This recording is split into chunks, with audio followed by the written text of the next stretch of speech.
Are your Chinese last week? No speculation, just the info you need. That's your KBLA Sports Minute. I'm Ray Richardson on KBLA Talk 1580. Let me put my hard hat on, go back outside, and see if these procrastination Crenshaw construction crews have shown up yet. I'm saving space for grace, but if these trucks don't show up soon, well, you already know. Destination Crenshaw, your time is up. With a KBLA Talk 1580 editorial, I'm Tavis Smiley. KBLA Talk 1580 and Bethesda Temple Church invite residents, churches, businesses, and community leaders along the Crenshaw corridor to join a vitally important community conversation Thursday, July 30th, 6:30 p.m. at Bethesda Temple Church, 4909 Crenshaw Boulevard. For years now, this community has been living with unkept promises and the devastating effects of the unfinished Destination Crenshaw construction project, leaving residents, businesses, and churches to deal with myriad problems, including the loss of parking, restricted access, traffic congestion, and a lack of emergency vehicle access when it matters most. For years now, Procrastination Crenshaw has directly contributed to the loss of customer revenue for local Black-owned businesses and, sadly, has forced the closure of some businesses along this 1.3-mile corridor. For years now, churches have been experiencing decreased attendance due to the elimination of parking, and social service programs for vulnerable fellow citizens have been altogether halted. For years now, residents have watched their quality of life erode, and nothing has been done about it. If they think they can get away with treating Black folk like second-class citizens, they better think again. You better think about what you're trying to do to me. This town hall meeting is a reckoning, a public witness, an opportunity for impacted community members to share their experiences for the public record as we prepare to hold those responsible accountable for this enduring nightmare. So please join us Thursday, July 30th, 6:30 p.m. at Bethesda Temple Church, 4909 Crenshaw Boulevard. This town hall meeting is free and open to the public, but registration is required at KBLA1580.com. With a KBLA Talk 1580 editorial, I'm Tavis Smiley, and as always, we welcome your feedback.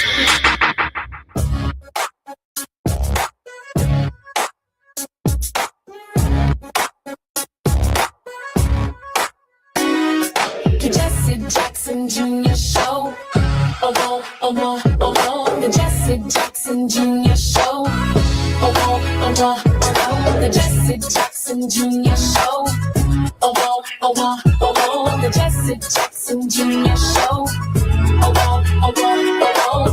Come on and talk with me. Come on and listen to me. Come on and talk with me. Come on and listen to me. KBLA, Talk 1580, download the app. I'm Jesse Jackson Jr. Welcome forward to the Jesse Jackson Jr. Show on KBLA Talk 1580. There's an old truth in the Black church that the ear is a moral instrument, that what we are willing to hear determines what we're willing to do. For nearly 4 weeks now, a family in Ocean Springs, Mississippi, has been asking a simple question. An 18-year-old boy went out to Horn Island on the 4th of July with a group of friends. He did not come back. 2 days later, a park ranger found his body in the water. His name was Nolan Xavier Wells. And in the middle of this, in the middle of the autopsies and the attorneys and the grand jury, the noise, there is a recording, a call from a boat. And underneath that call, beneath the hold music and the engine and the wind, there are voices. Most of us heard static. My guest heard something else. Janetta Brantley, she goes by the name affectionately Netta, is an award-winning audio engineer, sound designer, and composer. She's the founder of Audio Done Right.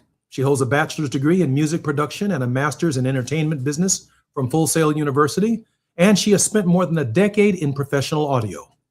More than 60 feature films, television series, and streaming productions carry her work on Max, on Amazon Prime Video, on Hulu, Peacock, Tubi, Investigation Discovery, WeTV, production sound, dialogue editing, re-recording, mixing, music composition, post-production supervision.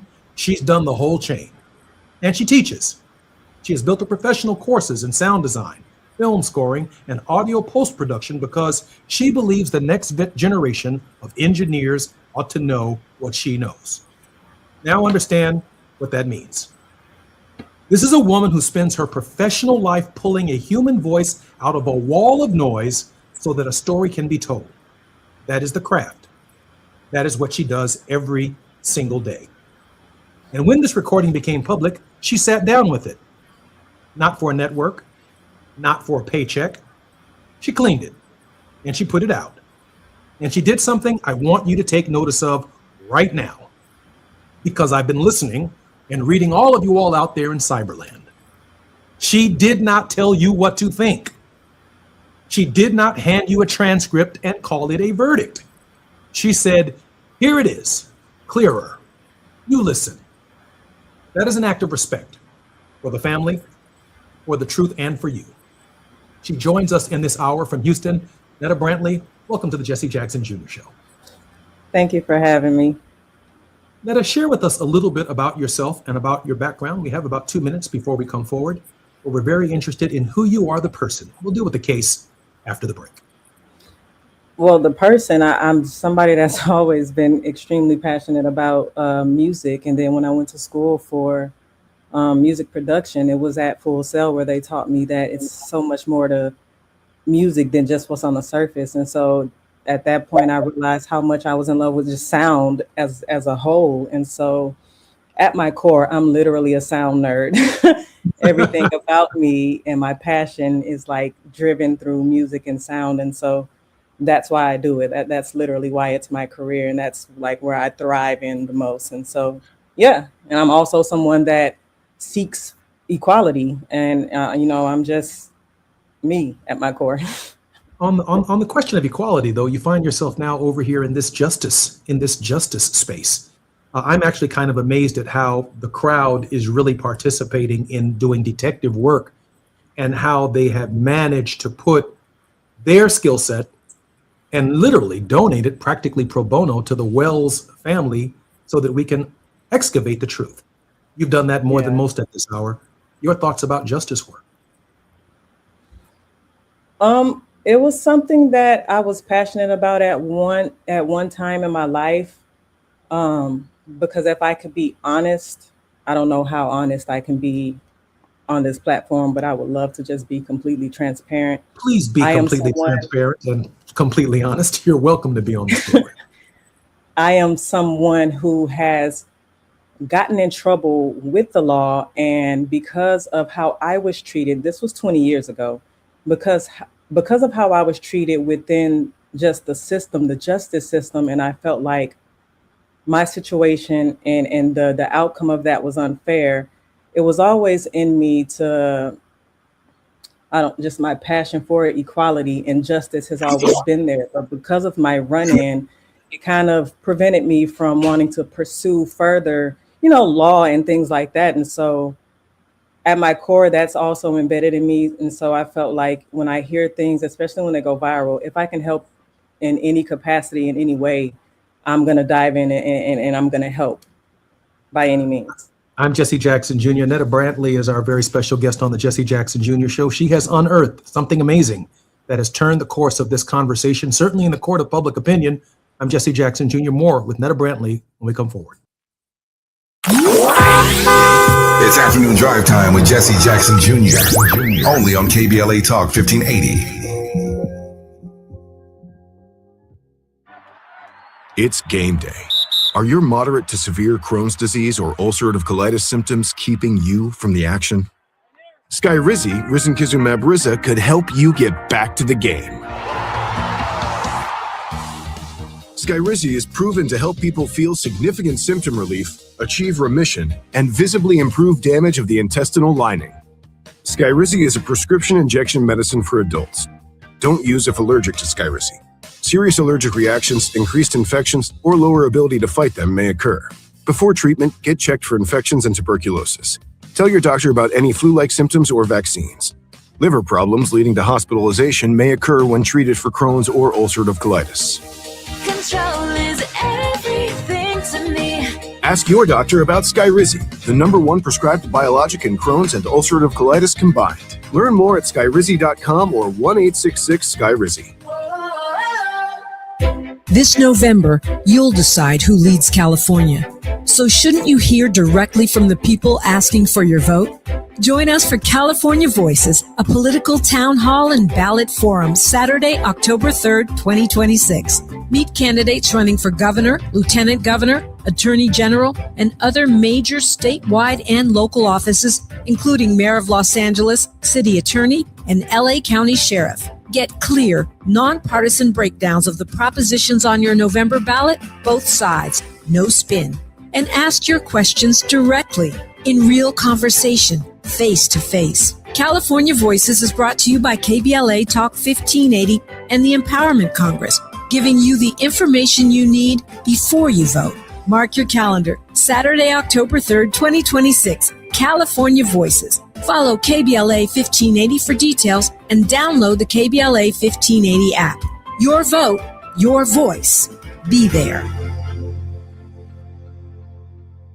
Carpal tunnel syndrome, heart failure that doesn't improve with common medicines.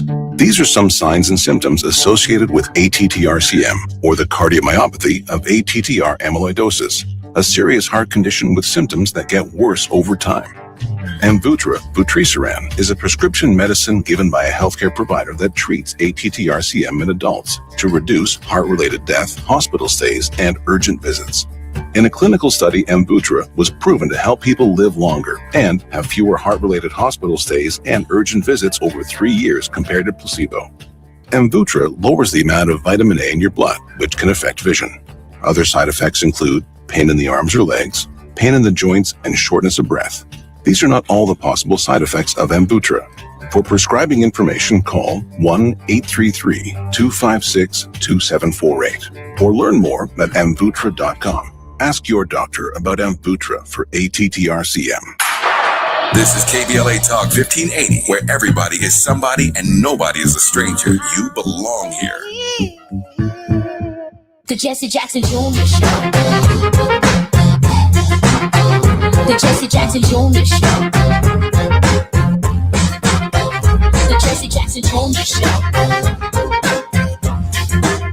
The Jesse Jackson Jr. Show. King Volley, drop the beat. Come on and talk with me. Come on and listen to me. Come on and talk with me. Come on and listen to me. KBLA Talk 1580. Download the app. I'm Jesse Jackson Jr. Welcome forward to the Jesse Jackson Jr. Show on KBLA Talk 1580. In this hour, our very special guest is sound engineer Janetta Brantley. Netta, welcome forward to the show. Hi. Welcome back. Netta, I grew up in the 80s. We had a biphonic sound, a boombox that we used to listen to Rappers Delight. Some of us now have Beats and iPads and all kinds of different ways in which sound is presented to us by JVL or JVC. But sound means something to you. You took an interest in sound. And before we get to the case, share with us how you undertook your interest in sound. Oh man, I give all that credit honestly to Full Sail. Again, I went for music production, but then when I started taking going through each course, that school is so fast paced and it kind of prepares you for the industry because the industry in general is fast paced. They introduced me to the sound design aspect of it and post-production work. And it was then when I realized, oh, wow, like I really love this. Like, I love that I can take a muted trailer and redesign the entire world there. I can eliminate certain sounds. I can add and introduce certain sounds. I can tweak and play with the dialogue where something is messy. I can clean it up. I just love how sound can influence, especially in film. Like, you can really become immersed in a visual when the sound and the audio is right. And I've always given that credit to Full Sail, because if it weren't for them introducing it to me, I don't think I would have ever really fell in love with it the way that I did. So in a real sense, you are an expert. I mean, you are an expert in this area of detecting and listening to sound. When I heard the video, as millions of people did around the country and around the world, when the young man made the call to the tow company, we didn't hear what you heard. We simply heard the conversation and we kept it moving. It sounded like the narrative and the story that was being told was going to be the narrative and the story that was going to be told. But you hear the video and you sit in the quiet of your own space and you hear something else. Yeah, and in part, I also do production sound as a sound mixer, as a production sound mixer, where, again, Full Sail taught me how to really tweak and train my ears. But then I'm being on set of multiple, maybe hundreds of productions at this point as the sound mixer and the boom operator. I'm, days and weeks at a time, I'm wearing headphones, I'm holding a boom pole, and I'm literally listening for distractions so that I can communicate to the director, hold for sound, plane, police outside, weather, rain, anything, clicking, pops, humming from a refrigerator. And so I think those things is what makes me really enjoy sound as a whole, because being the production sound mixer and then also being that person who 9 times out of 10, I have to now work on that same project in post, and I don't want to have to do more work in post. So during production, I'm trying my hardest to make sure I'm capturing the best clean audio to eliminate having to clean it in post or fix it in post.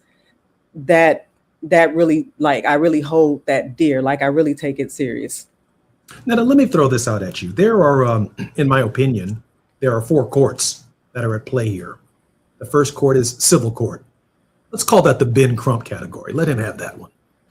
Gotcha. Then there's the federal court, and the federal process, which includes the U.S. Attorney's Office for the Southern District of Mississippi. I hope they're listening today, because Nolan Wells's body was found on National Park Service land.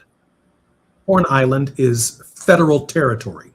It is federal property. The state of Mississippi does not have jurisdiction over the activity on Horn Island. The National Park Service does. The National Park Police do. We've not heard from them yet. Hopefully, they're listening to our radio show today. Hopefully. And they'll catch up with an investigation that's at least 4 weeks behind schedule, because a murder has occurred at a national park. In large measure because Horn Island is known as an island where African-American slaves escaped and they swam to Horn Island for freedom. That's part of its historic designation, what occurred at Horn Island many, many decades ago. Oof. The third court is the Court of Mississippi, which Emmett Till's family knew all too well. Mm. So did Medgar Evers, and so did the families of Swerner, Goodman, and Cheney, and that, in large measure, is why on July 4th we are as suspicious as any other July 4th since the Declaration of Independence. Facts. But then there's this court of public opinion. Mm-hmm. And what you've done, which we've never in the 250 sojourn of the nation had the power to do, is actually allow people in public opinion to make a judgment based on clear scientific evidence that you were able to excavate from this recording. This case has tugged at the hearts of every family in this country who has a child, regardless of their race, their sex, their class. Everyone is posting about it. And within the last 48, maybe 72 hours, your discovery has changed all of that. And we start with, first and foremost, how the story itself tugged at you, that you personally wanted to engage and make your contribution. I think in part that just goes with just wanting justice. Again, it has nothing to do with race for me. It always had everything to do with what happened to Nolan. Like, he went out with some friends and everybody else made it home except for him. When I started posting about it, I never, not one time mentioned race. And when I did start posting about it, what was so baffling to me is that because I never mentioned race, it struck me kind of odd that a lot of racism and hate started coming at me as if I mentioned it, as if I blamed his friends, or, as if I did anything of that nature, when I was just stating, something is not right. Something definitely happened here from the minute they returned home to the deactivating their social media accounts, to the judge deactivating her account. Just everything, it just felt completely off. And that alone is what literally drew me to it off top. Nolan could have easily been my cousin. He could have been my nephew. He could have been family. He could have been a neighbor. And so just that alone literally just pulled at me from day one. I think the cause of justice that you've served here does matter, because even in my introduction, I said, and when this recording became public, she sat down with it. Not for a network, not for a paycheck.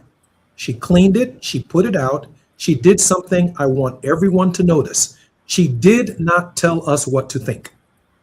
She did not hand us a transcript and call it a verdict. She said, here it is, listen.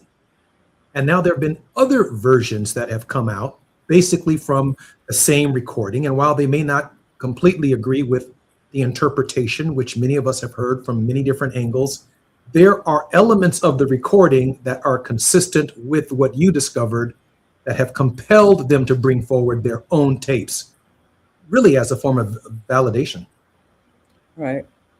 And it's what really stood out the most to me when I first listened to the audio. I literally had just woke up Sunday morning and grabbed my phone, saw that it was trending already, that the audio had been released. And so I clicked on it and I played it, just literally like everybody else would.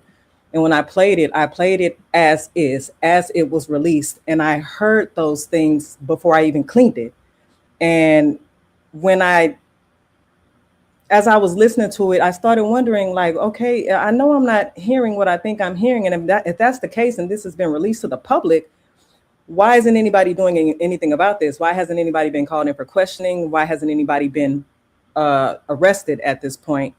And that alone is what drove me to make a post about it, just letting it be known, like, as a professional audio engineer, I know what I heard in this audio and I haven't even touched it myself. And because I haven't touched it, I can't wait to actually touch it so that I can make sure that I'm not tripping.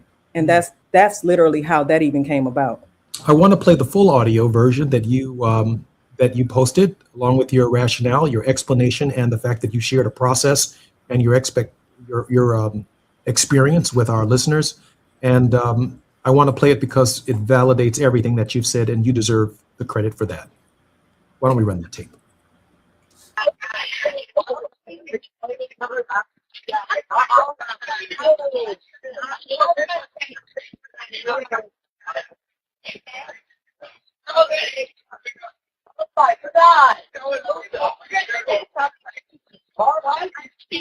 Hey, we're at the west tip of Horn, and our bilge pump stopped working. We're sinking. Can y'all please come?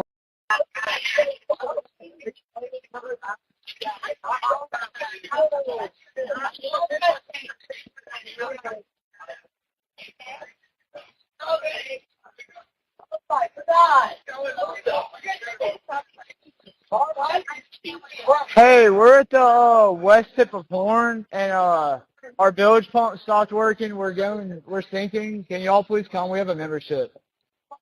Shut up! Shut the fuck up!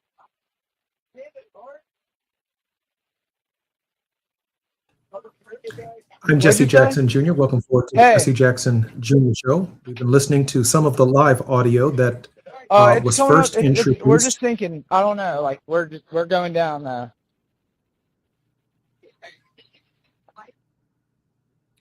I'm Jesse Jackson Jr., and we were listening to some of the live audio, the raw footage that was initially presented from the case that had been filtered, had been cleaned by a number of different people. But the originator of that process is none other than Netta Brantley, who is our very special guest in this hour. When we do come forward, I am going to play the post that you did on Facebook, the entire post, explaining your process so that our listeners can fully understand the scientific nature, the thoughtful, very logical, methodological approach that you took to unearthing the data that all of us have had for 4 weeks, but you were able to excavate and share with us.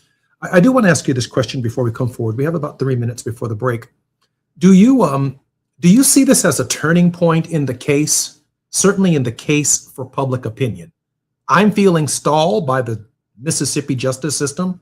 We're all too familiar with that. And anyone who says differently has no read on history. They're waiting for some idea to pop out of Mississippi that's not popped out in decades. So that's not going to happen.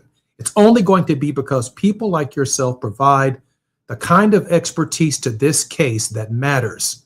That's beyond the press conferences, beyond the grandstanding, people who have been trained, who've given consideration to the evidence. And I'm still shocked at the idea that the federal government on federal property, a murder or a death has occurred, and there is no investigation by the National Park Service, as far as I can tell, leading this investigation for Horn Island National Park Service territory. Janetta? Jeanette, I think you're muted. I do feel like it's a turning point. I just wish something or somebody in a position of power would actually utilize it to do something in order to kind of spearhead or lead this case so that we can actually get the justice that we're all seeking. It's been more of a turning point for the court of public opinion rather than Nolan's family. And that's what's so frustrating to me. I think frustrating to both of us is that there's not a parallel investigation. If there is a death on the White House lawns, a death at the Capitol of the United States, if there is a death at any national monument, it is handled by the federal government. It is a parallel investigation. In fact, they're the leaders of the investigation. But in this particular environment, this administration has turned over a murder investigation that should be in federal jurisdiction over to the state of Mississippi that has a very challenging history in solving murders involving African Americans and young white men who go out and seem to have a different take on questions of equality and fairness. I'm Jesse Jackson Jr. We've got a lot to unpack with Sister Netta Brantley when we come forward. More on KBLA Talk 1580. She is the originator. She is the genius behind unpacking the video that has exposed a new truth. I'm Jesse Jackson Jr. More on KBLA Talk 1580 when we come forward.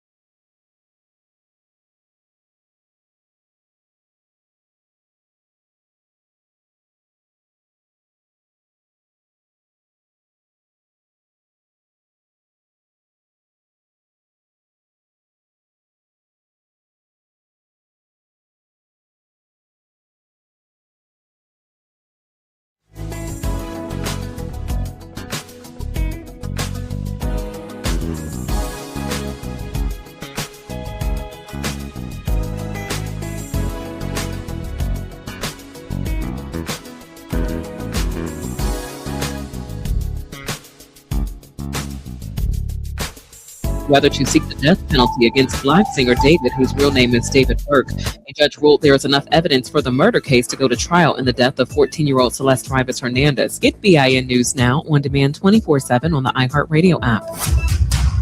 Got issues with youth or high school sports? Positive Coaching Alliance can help.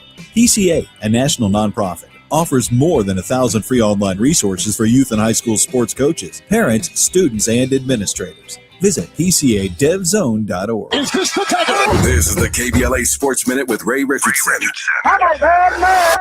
The first week of training camps around the NFL has had some disturbing news involving coaches.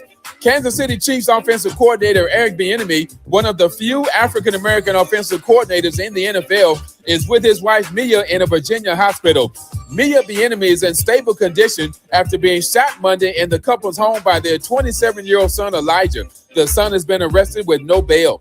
San Francisco 49ers head coach Kyle Shanahan is in the NFL's concussion protocol after he was involved in a car crash. Shanahan has a concussion, a broken nose, and 3 broken ribs. Shanahan hopes to be healthy enough to return to work for the regular season opener against the Rams on September 10th in Australia. And Magic Johnson's Washington Commanders fired tight ends coach Ben Steele Monday after a DWI charge last week. No debates, no speculation, just the info you need. That's your KBLA Sports Minute. I'm Ray Richardson on KBLA Talk 1580.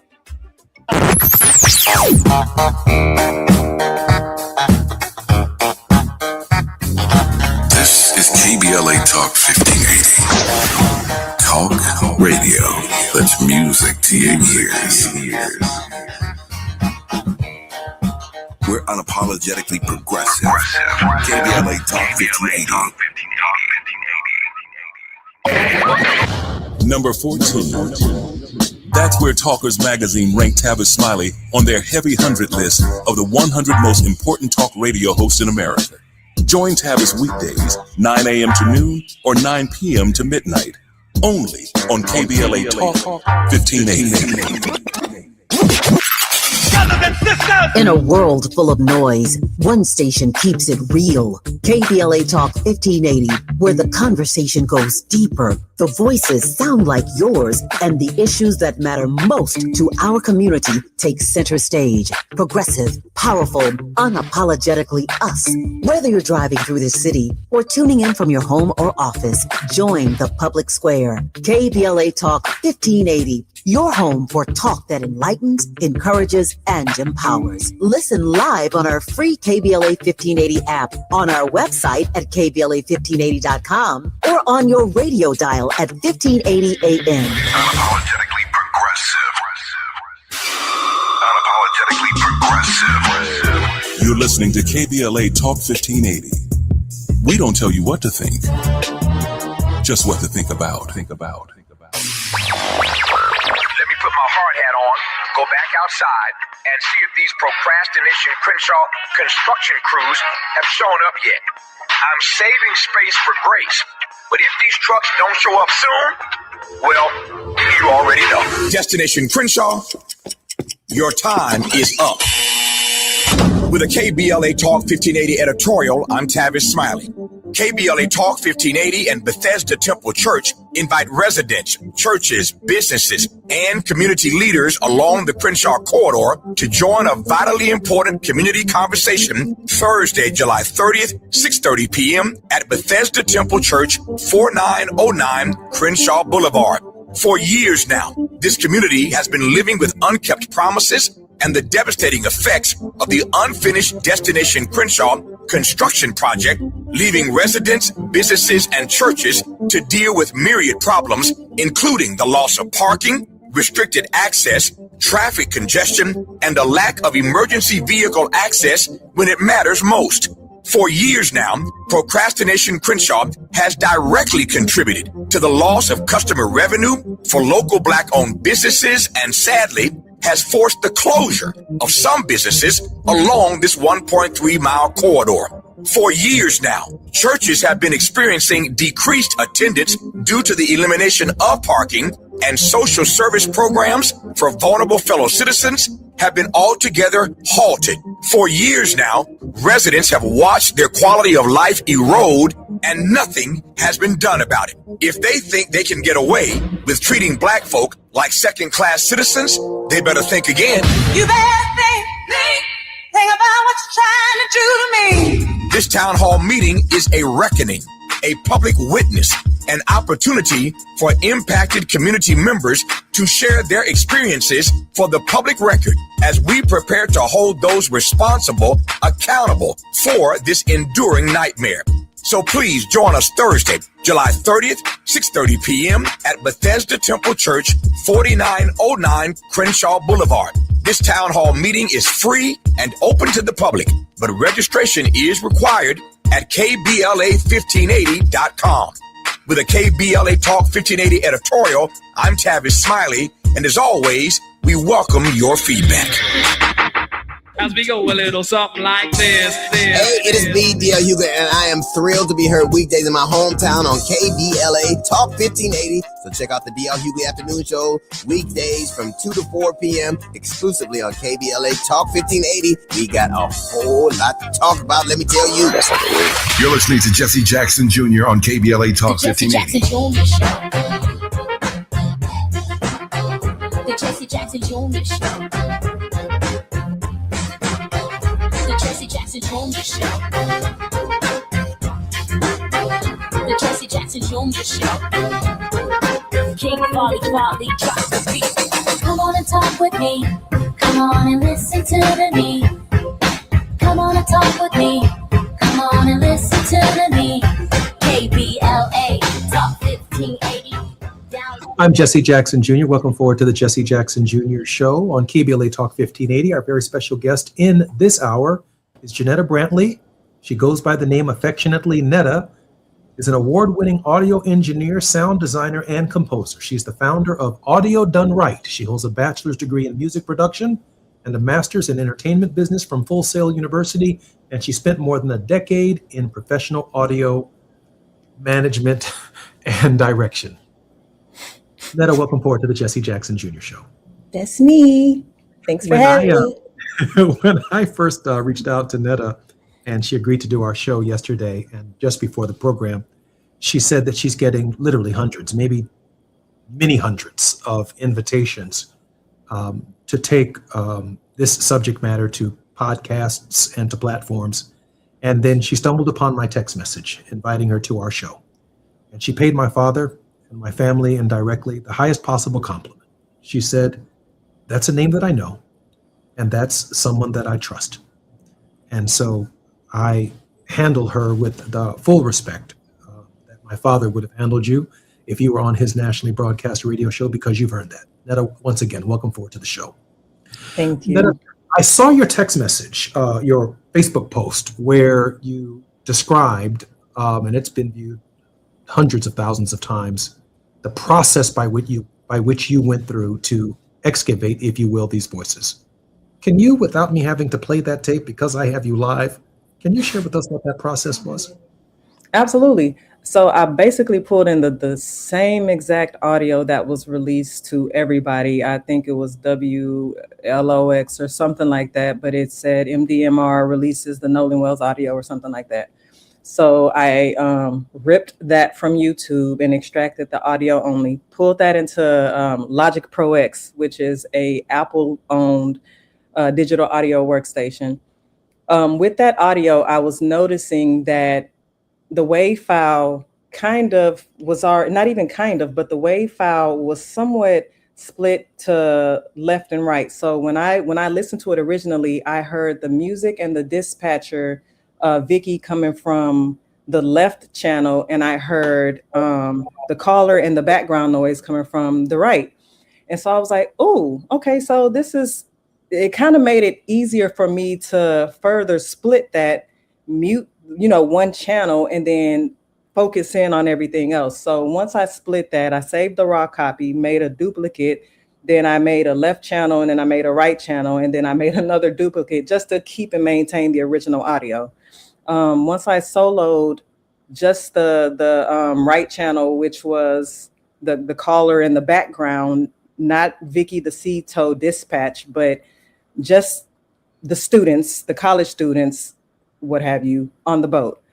Once I did that, in my mind, I had automatically knew there was nothing I was going to do that was AI related off top, because although I myself utilize AI for things that could help just speed up my workflow in other cases, I wanted to take this one so much more serious, and I just refused to go any AI route, because AI can literally introduce artifacts that I'm not a fan of. You can automatically tell that it's AI, and so many other things. And so the first thing I did when I isolated the those two channels and only stuck to the callers is I inputted the EQ. I put a channel EQ on that channel, and then I started sweeping. I took a certain frequency and started sweeping to find where the body of the dialogue in the background could actually be heard and where it stood out the most. Once I was able to identify that frequency of where that background dialogue was coming from, I boosted it a little bit, kind of cued in on the slope, which is basically I kind of focused in, narrowed in on just that while trying to keep everything else where it was. And once I was able to identify that frequency, then I chose another frequency, did the same thing, sweeped all the way across until I heard the more of the body of that conversation in the background, and did the same thing. I boosted that, narrowed in on that, and then eliminated all the other frequencies around it. So a high pass filter, low pass filter to cut out everything else and focus on only what we were hearing the most. From there, I then implemented a gain to boost the gain, but also turning down the gain on the caller's dialogue so that when he came in, he wasn't like super loud or super peaking. So we can still hear he's there, he's talking, but we also hear what's going on in the background. After that, I exported and bounced that audio file out, and then I imported it into Adobe Audition, which is another digital audio workstation, because my years of experience, I know that some digital audio workstations can do some things better than another. And so when I pulled it into Adobe Audition, I was able to basically do some vocal enhancements there, eliminate some more of the noise that we heard that was still kind of present. Like, I don't know what the name is, but it was some type of feedback or some type of noise.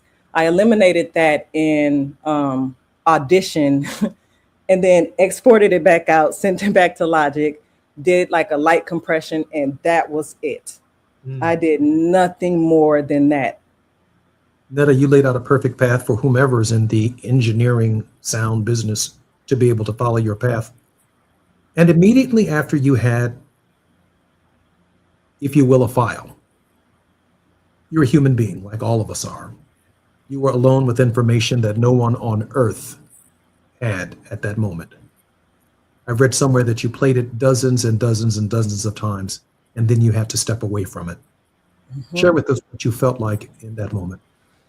I was at a disbelief. There was so many emotions running through my mind, because I approached it as an audio engineer, not as someone who was trying, like I'm searching high and low to find guilt. I wasn't, my mind and heart was just on, I just want to hear what's being said in the background. So me approaching it as an audio engineer, I wasn't really listening for dialogue other than what was actually standing out. So some of the things off top I heard without even trying to hear it, like, damn it, Bart. At first, I didn't know if he was saying Nolan's really dead now or No-No's really dead now, but I did hear, damn it, Bart, Nolan's or whatever is really dead now. And at the beginning, I know for sure, I heard can we cover it up? Yeah, I thought all about that. This was before I even introduced the gain, which is basically just turning it up a little bit, not by volume, but by gain. But my wife was with me, next to me almost the whole time, and I'm not really sharing with her what I'm hearing. And I wanted to do that to not put something in her ear, like, confirmation bias, but I wanted to just use her ears and use her mind. So I took the headphones off and I was like, hey, can you listen to this right quick? And she was like, sure. She put them on. I played not even the first 7 seconds. And she was like, wait a minute, go back. Go back. Did she say you killed him? And when she said that, I kind of looked at her like, wait, what? What did you hear? She was like, yeah, go. And then she pointed directly at the point in the WAV file saying, go play right there. And I played it back. When I played it back, I heard it loud and clear. You killed him. And I was like, I am shocked you heard that, because I wasn't listening for that. But lo and behold, it was there. And everything was just gut-wrenching, heartbreaking, disheartening, and everything else. Janetta, let's go to break real quick. I'm Jesse Jackson Jr., listening to Jesse Jackson Jr. Show on KBLA Talk 1580. More with Netta Brantley when we come forward. While you're stuck in traffic, we can at least bring you up to speed on the news of the day. You're listening to Jesse Jackson Jr. only on KBLA Talk 1580.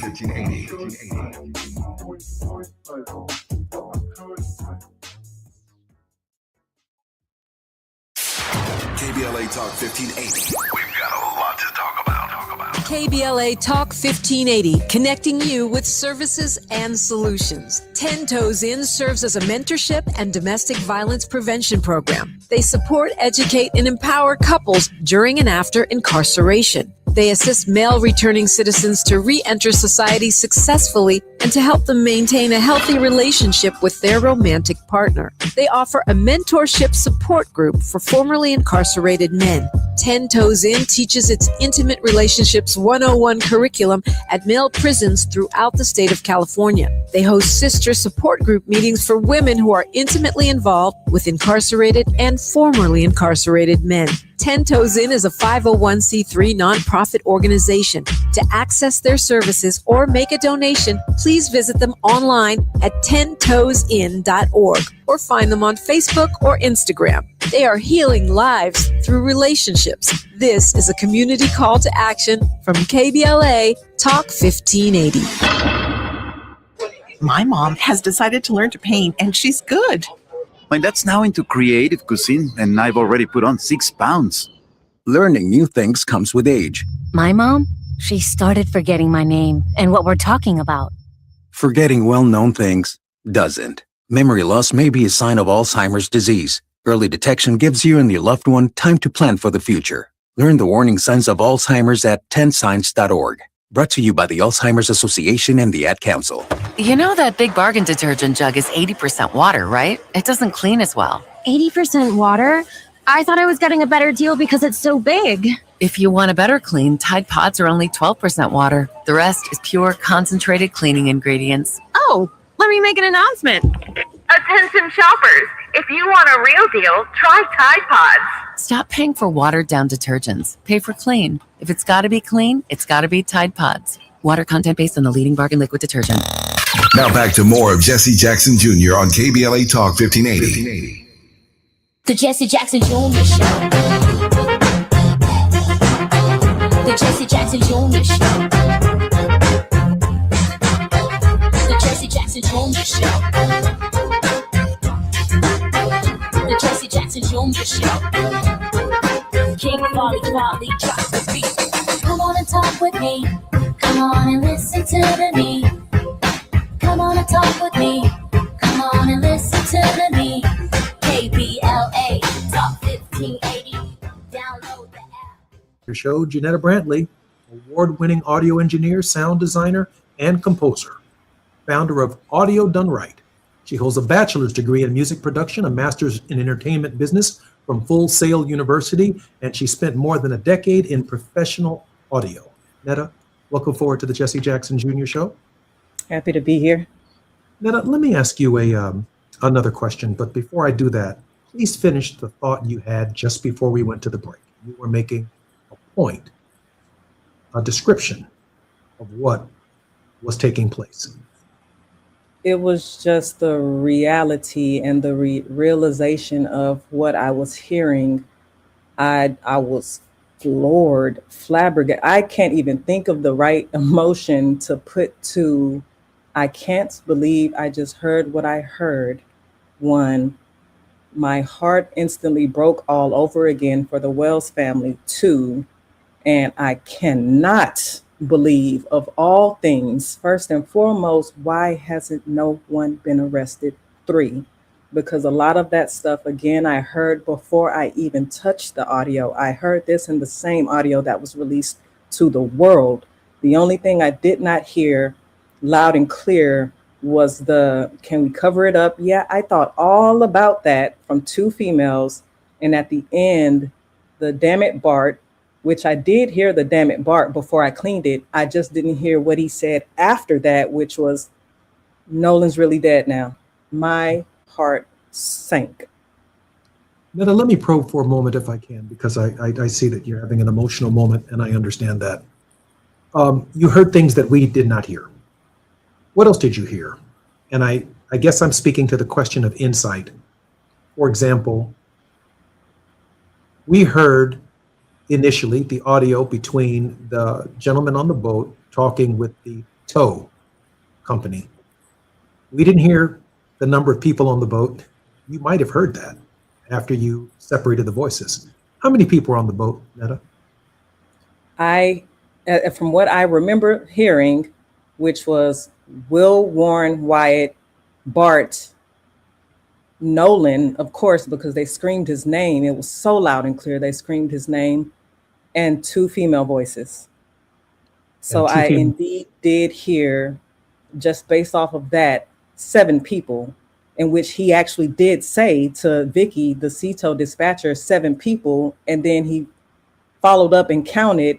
I don't know if it was him or someone else, but they said 1, 2, 3, 4, 5, 6. You know, they counted after he said it to the dispatch. But the names that I did hear loud and clear were Warren, Wyatt, Will, Bart, and Nolan.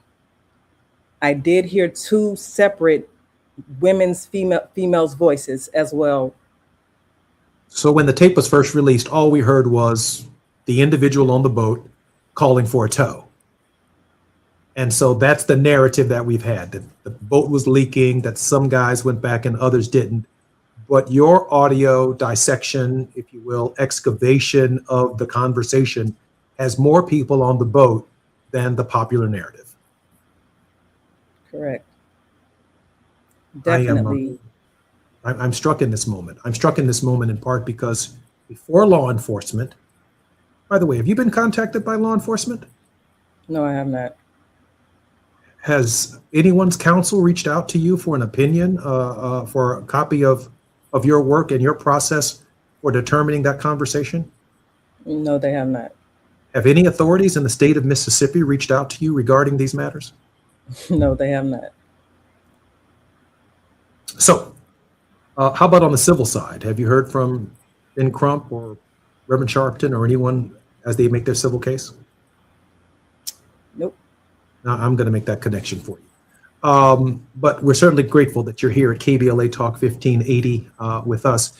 Anything else that you might have heard that we missed, other than you were able to count the number of people and participants on the boat, that Nolan was on the boat? Is there anything else that your ears heard that we did not? Other than what I've already provided, you killed him, he's already dead. Is he really dead? From the female, the yep, and the yep was so, I don't even, nonchalant. It was just yep, like, and then like, it was again, if it weren't for my wife, I wouldn't have even analyzed the end part the way that I did at the end of that 37 seconds. The Nolan's really dead now. Why would you say really dead now? Like, what were you doing beforehand to even say those words? Like, you're disappointed in Bart because he took it too far. Somebody, you know, it went too far to even have uttered those words. Nolan's really dead now.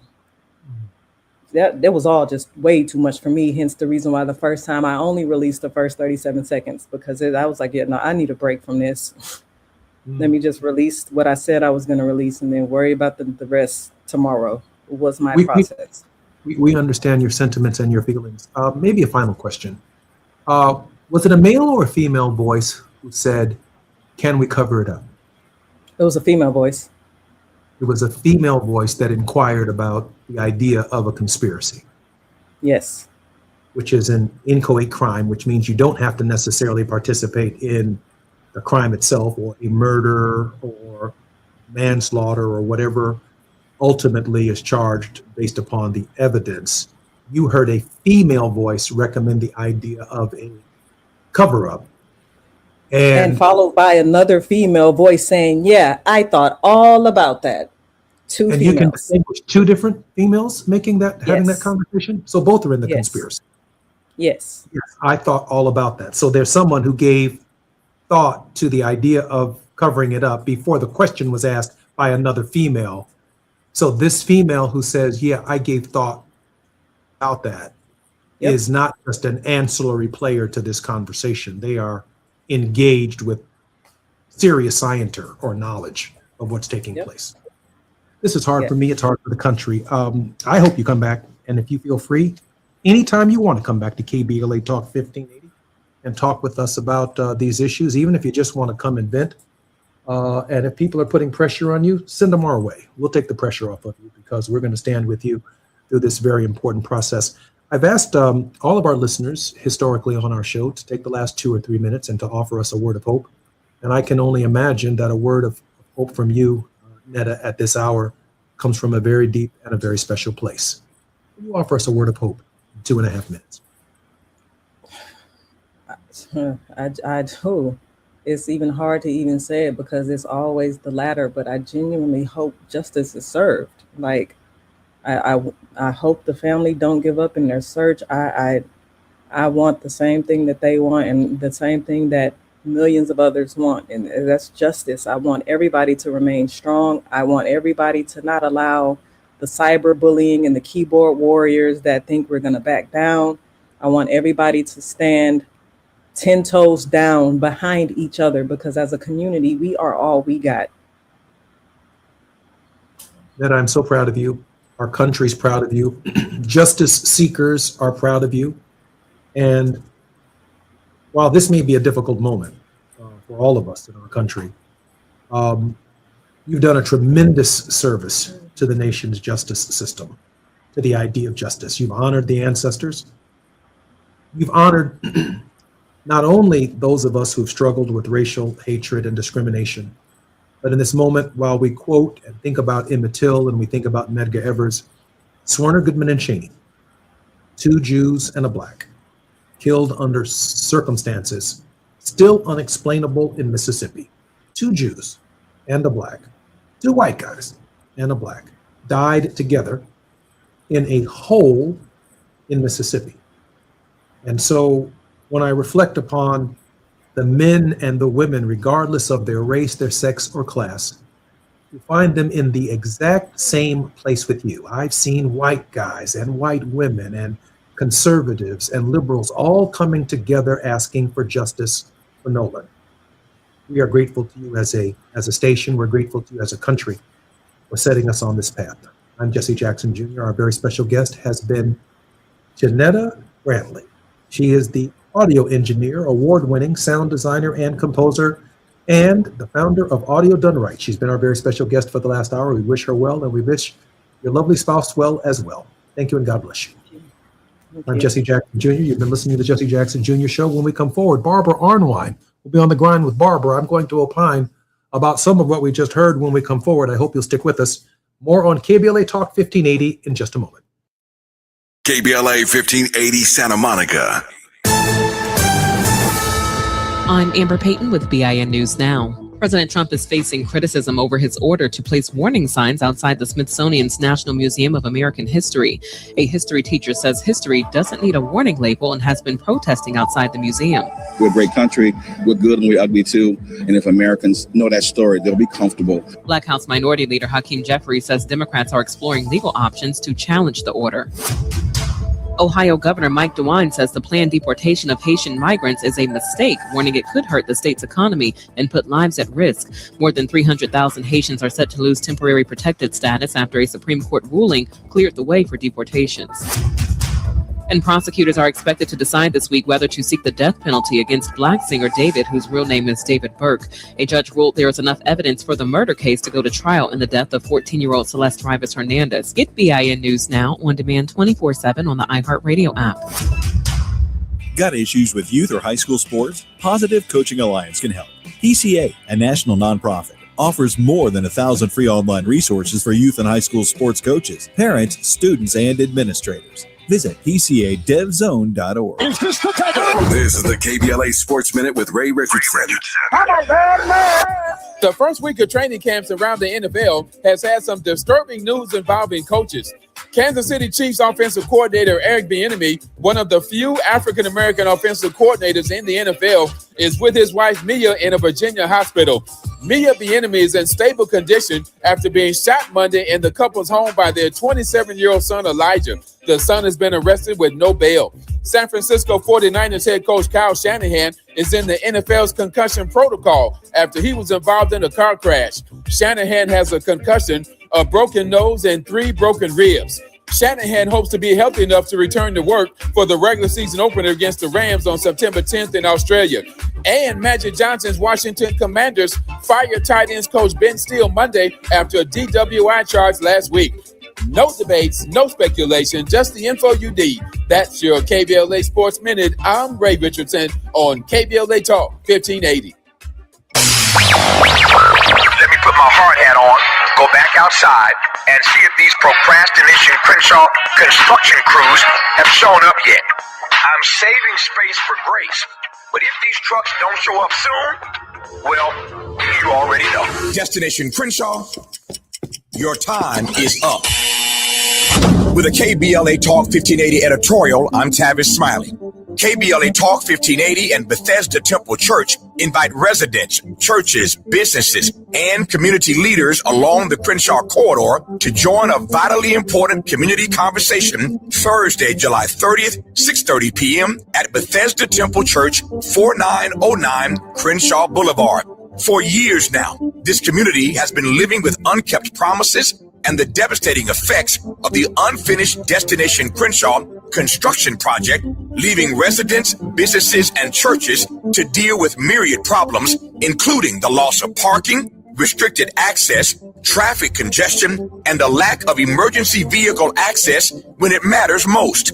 For years now, Procrastination Crenshaw has directly contributed to the loss of customer revenue for local Black-owned businesses and, sadly, has forced the closure of some businesses along this 1.3-mile corridor. For years now, churches have been experiencing decreased attendance due to the elimination of parking, and social service programs for vulnerable fellow citizens have been altogether halted. For years now, residents have watched their quality of life erode, and nothing has been done about it. If they think they can get away with treating Black folk like second-class citizens, they better think again.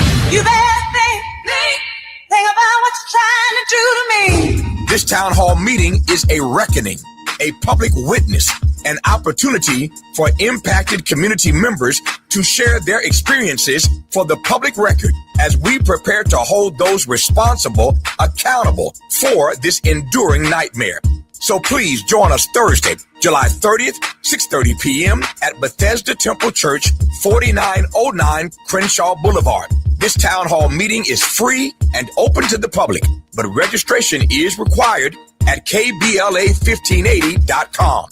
With a KBLA Talk 1580 editorial, I'm Tavis Smiley, and as always, we welcome your feedback.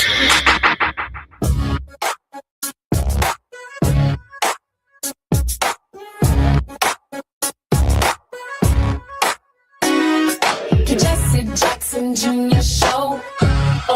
The Jesse Jackson Jr. Show.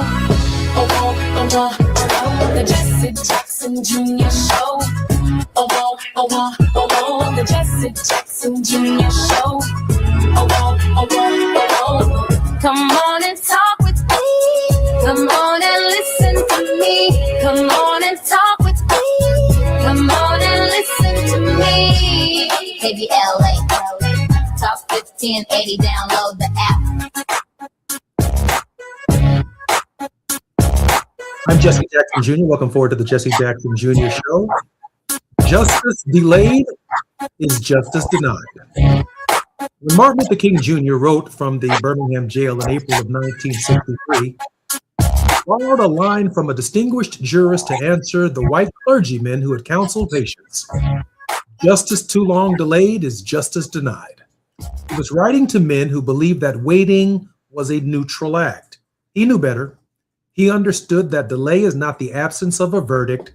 Delay is a verdict. 24 days have now passed since a United States Park Ranger, a federal officer, found the body of 18-year-old Nolan Xavier Wells in the water off the northwestern tip of Horn Island, Mississippi. He had gone out on the 4th of July with a group of friends. He did not come back with them. There is still no cause of death. The state autopsy is sealed. The district attorney has said the case will go to a grand jury. No arrests have been made. And when the investigation is complete, he has not said when that will be. 4 courtrooms will decide what this death means. Only one of them is open for business. The first courtroom is Mississippi, and its record is not a matter of opinion. In September 1955, an all-white jury in Sumner deliberated a little over an hour before acquitting the men who murdered Emmett Till. Months later, protected by double jeopardy, those men sold their confessions to a magazine for $4,000. Medgar Evers was assassinated in his own driveway in Jackson in June of 1963. 2 Mississippi juries deadlocked in 1964, and Byron Della Beckwith was not convicted until February 1994. He lived his entire life, 31 years, and only because Myrlie Evers refused to stop asking, James Chaney, Swerner Goodman, and Swerner and Chaney were murdered in Neshoba County in June of 1964. Mississippi brought no murder charges at all. Edgar Ray Killen was finally convicted of manslaughter in June 21st of 2005, 41 years to the day. That's the arithmetic of Mississippi. 31 years, 41 years, never. The second courtroom is federal, and here's where history cuts in an unexpected direction. When Mississippi refused to prosecute Neshoba County killings, the United States did. 7 men were convicted in 1967 under the federal conspiracy statute in United States versus Price. The sentences were disgraceful. None served more than 6 years, but the principle was established. When a state will not act, the federal government can. That courtroom was the backdrop. It's the reason that the Emmett Till Unsolved Civil Rights Crime Act was written in the first place. That backstop has not been dismantled. Since January 2025, roughly 250 attorneys, about 75% of the lawyers in the Justice Department's Civil Rights Division have left. Entire sections, including voting rights, have been reduced to a handful of lawyers or none. This past January, the chief of the criminal section and several of his deputies announced their departures, the same unit that prosecuted the officers who killed George Floyd. The division has been abolished. It has been emptied, which is quieter, and for this administration, works just as well. But the door, this is the catch for those media personnel who are listening, and you need to ask the question. In the White House Situation Room, you need to ask the question in the Oval Office. You need to ask the question in the press briefing. The door is not locked. It is merely unattended.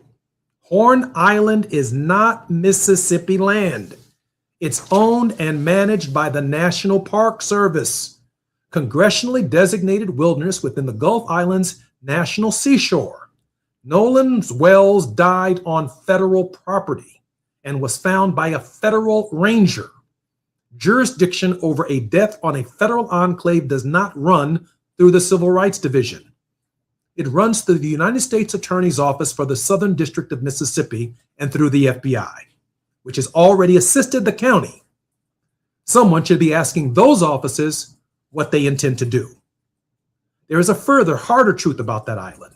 In December of 1863, at least 8 freedom seekers reached Horn Island and were taken aboard a Union gunboat. The National Park Service has designated a site on the network to freedom. Black people once swam toward that shore for their lives. A Black teenager on the 250th anniversary of the nation did not come home from it. The third courtroom is civil, and this is the one that's most often overlooked. Criminal prosecutions require proof beyond a reasonable doubt and a prosecutor willing to seek it. A wrongful death action requires neither. It carries a subpoena. Sworn depositions, compelled discovery under a preponderance standard. Every young man on that boat can be placed under oath separately with the courtroom reporter. And according to our previous guest, the two young ladies, that's how families of Trayvon Martin and George Floyd obtained records no prosecutor produced. Ben Crump knows this. It's in his home field. And last but not least, the fourth one, which we have to keep adding pressure to, the court of public opinion. It has been the Black community's most reliable venue for 70 years. That's why KBLA is so important. Mamie Till Mobley did not win in Sumner. She won in Jet Magazine by opening her son's casket and refusing to let the country look away. That courtroom is now open to any citizen with a laptop. A Houston audio engineer named Janetta Brantley took the released Cito recording, stripped away the hold music and the engine noise, and made the background voices audible. She's published the file and declined to tell anyone what it says. That restraint is the whole point. Public opinion has no rules of evidence, which is its power and its danger. The same tools that clarify recording can also manufacture one. Netta Brantley is not the witness. The recording is the witness. She is the one who made it speak. And the family in Ocean Springs is still waiting on the officials that we pay to do this job to listen. I'm Jesse Jackson Jr., listening to the Jesse Jackson Jr. Show on KBLA Talk 1580. More with Barbara Arnwine right here on Tenacious Tuesday when we come forward. It's afternoon drive time with Jesse Jackson Jr. Only on KBLA Talk 1580. It's game day. Are your moderate to severe Crohn's disease or ulcerative colitis symptoms keeping you from the action? Skyrizi, risankizumab Riza, could help you get back to the game. Skyrizi is proven to help people feel significant symptom relief, achieve remission, and visibly improve damage of the intestinal lining. Skyrizi is a prescription injection medicine for adults. Don't use if allergic to Skyrizi. Serious allergic reactions, increased infections, or lower ability to fight them may occur. Before treatment, get checked for infections and tuberculosis. Tell your doctor about any flu-like symptoms or vaccines. Liver problems leading to hospitalization may occur when treated for Crohn's or ulcerative colitis. Control is everything to me. Ask your doctor about Skyrizi, the #1 prescribed biologic in Crohn's and ulcerative colitis combined. Learn more at skyrizi.com or 1-866-SKYRIZI. This November, you'll decide who leads California. So shouldn't you hear directly from the people asking for your vote? Join us for California Voices, a political town hall and ballot forum, Saturday, October 3rd, 2026. Meet candidates running for governor, lieutenant governor, attorney general, and other major statewide and local offices, including mayor of Los Angeles, city attorney, and LA County sheriff. Get clear, nonpartisan breakdowns of the propositions on your November ballot, both sides, no spin. And ask your questions directly, in real conversation, face to face. California Voices is brought to you by KBLA Talk 1580 and the Empowerment Congress, giving you the information you need before you vote. Mark your calendar, Saturday, October 3rd, 2026, California Voices. Follow KBLA 1580 for details and download the KBLA 1580 app. Your vote, your voice. Be there. Carpal tunnel syndrome, heart failure that doesn't improve with common medicines. These are some signs and symptoms associated with ATTR-CM, or the cardiomyopathy of ATTR amyloidosis, a serious heart condition with symptoms that get worse over time. Amvuttra, vutrisiran, is a prescription medicine given by a healthcare provider that treats ATTR-CM in adults to reduce heart-related death, hospital stays, and urgent visits. In a clinical study, Amvuttra was proven to help people live longer and have fewer heart-related hospital stays and urgent visits over 3 years compared to placebo. Amvuttra lowers the amount of vitamin A in your blood, which can affect vision. Other side effects include pain in the arms or legs, pain in the joints, and shortness of breath. These are not all the possible side effects of Amvuttra. For prescribing information, call 1-833-256-2748 or learn more at amvuttra.com. Ask your doctor about Amvuttra for ATTR-CM. Now back to more of Jesse Jackson Jr. on KBLA Talk 1580. The Jesse Jackson Jr. Show. The Jesse Jackson Jr. Show. Jackson Jr. Show. The Jesse Jackson Jr. Show. King Quality drops the beat. Come on and talk with me. Come on and listen to me. Come on and talk with me. Come on and listen to me. KBLA Talk 1580. Download the app. I'm Jesse Jackson Jr. Welcome forward to the Jesse Jackson Jr. Show on KBLA Talk 1580. It's Tenacious Tuesdays for those of you who are joining us. And our regular contributor is none other than attorney Barbara Arnwine. We called it On the Grind with Barbara Arnwine. She's the president and founder of the Transformative Justice Coalition and is internationally renowned for contributions on critical justice issues, including the passage of the landmark Civil Rights Act of 1991 and the 2006 reauthorization of provisions of the Voting Rights Act. Currently, she serves as co-chair and facilitator of the National Commission on Voter Justice, the Millennial Votes Matters convenings, and the Voting Rights Alliance. She is the head of, or was the head of, the Lawyers Committee for Civil Rights Under Law from February 1989 until June of 2015, and holds the honorific title of President Emeritus, born in Southern California. California love. Barbara Arnwine, graduate of Scripps College and Duke University Law School. Barbara, welcome forward to the show. It's great to be on the show. How are you today? Barbara, thank you for having me on your show earlier today. I really appreciate it. Awesome. I had a wonderful, wonderful time. Barbara, let me ask you this question. Yes. And I need you to put your lawyer hat on. We had a wonderful guest in Janetta Brantley, who uncovered and excavated the conversation that took place between the tow company and one of the alleged defendants, potential defendants in this case. Her contribution is an amazing contribution to where we are in this process. Wouldn't you agree, Barbara? Well, tell me about what she found. Well, she found the conversation behind the right. Conversation. Nolan, is he dead? Is he deceased? Can we cover it up? She found this conversation. She is the person, this. And she did find this work. Wow. She's one of those silent voices that has one of the millions of pairs of eyes that are on this process, watching every single detail. Quite an amazing contribution to this dialogue, right? I think it's quite a contribution. And think about it. I mean, it makes me go back to George Floyd.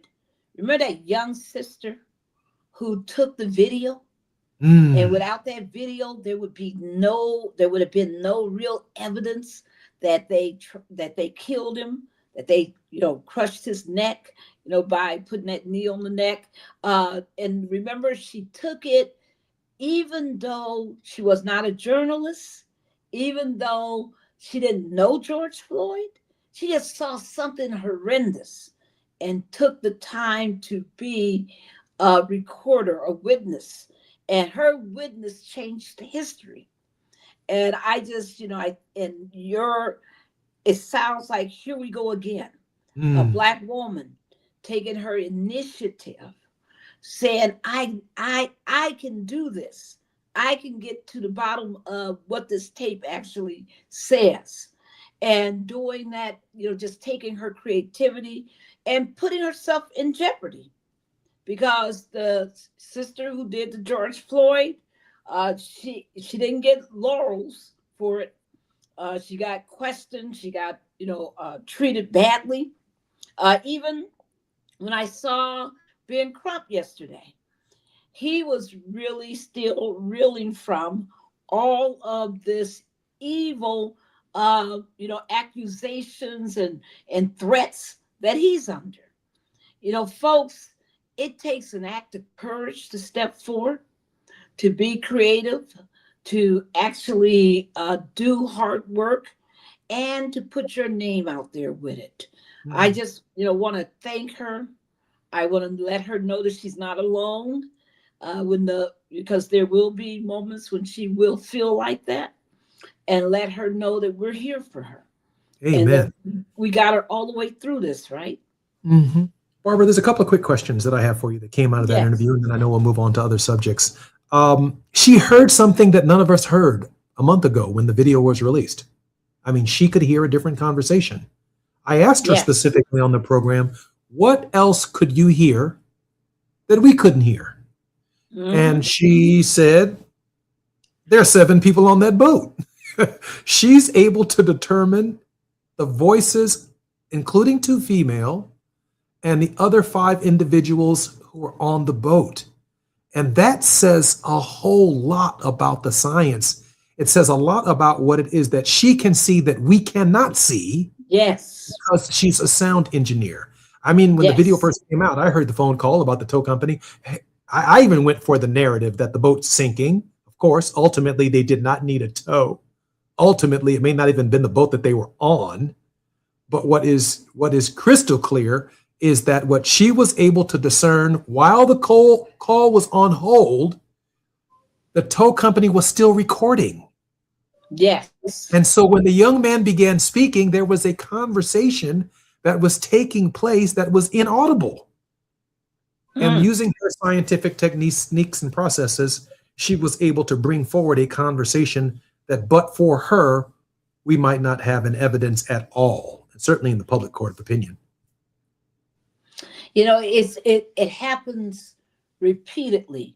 That's why I want everyone listening and watching today to know that you should use your phones. You should use your witness, your eyes, to record something that you see that you have questions about. And if you just recorded something and all of a sudden something develops around that incident, look at your phones. Go through, see what you have, because there's more to this story.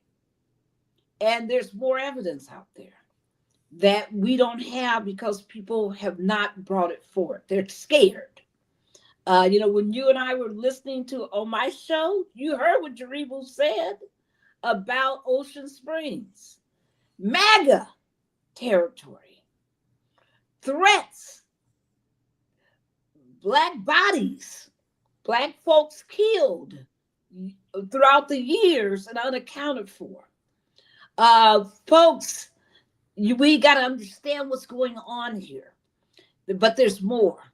Folks, please, please, always be a witness. Always be on the front line. Always fight for justice. This is unfair that his family has to suffer like this, has to be threatened, have to be called, you know, all kinds of race baiters, have to be, you know, just criticized when they, you know, brought up a loving child and did everything they could for him. And now there's no answers, but we're going to get them. We're going to get Barbara, let me ask you this question. I know that as the former head of the Lawyers Committee for Civil Rights under Law, you understand this question better than most. Horn Island is National Park Service territory. Nolan Wells was found by a National Park Service ranger, an officer of the National Park Service, an agent, if you will. Yes. This investigation should be handled by the Southern District of Mississippi's U.S. Attorney's Office, not local prosecutors in a county in Mississippi. Barbara, I want to know how troubling that is that we've not heard from the National Park Service, as far as I can tell.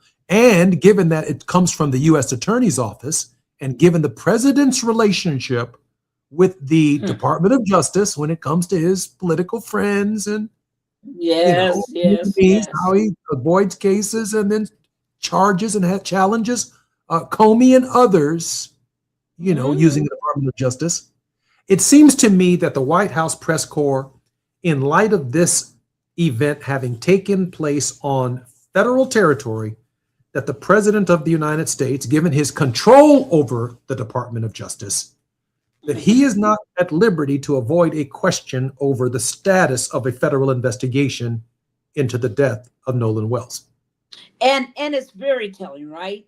Because the Mississippi governor, all the officials in Ocean Springs and in the county have lined up to say, no foul play, nobody has been saying, let's get to the bottom of this. Let's find out what really happened. Let's bring all our resources to that purpose. Now, your point's well taken about the National Park Service. Everybody watching. What have you been dealing with for the last month? You've been dealing with the darn Lincoln Memorial reflecting pool. And the National Park Service runs Tell them, Barbara. pool. How Tell 'em, long Barbara. has he The bringing them National out? Park Service is putting more time in the Come on. reflecting pool than a murder investigation. Wow. I mean, exactly. That's my point. And they've been dragging them out. How often has he dragged the poor little National Park Service out in the public to make statements, trying to collaborate what he's been saying, which is madness. But it just shows you priorities, right? It just shows you why the whole movement of Black Lives Matters what resonated so strongly with people because of the fact that these folks don't believe Black Lives Matters. They really believe this will blow over. That's what they believe.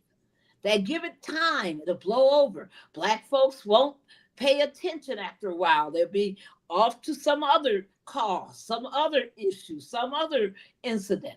But folks, our tenacity is everything. And I am as determined as you are that we're going to get the truth here. Nolan deserves it. His parents deserve it. But more important, future generations deserve it. Well, we talked about, we don't. Yeah.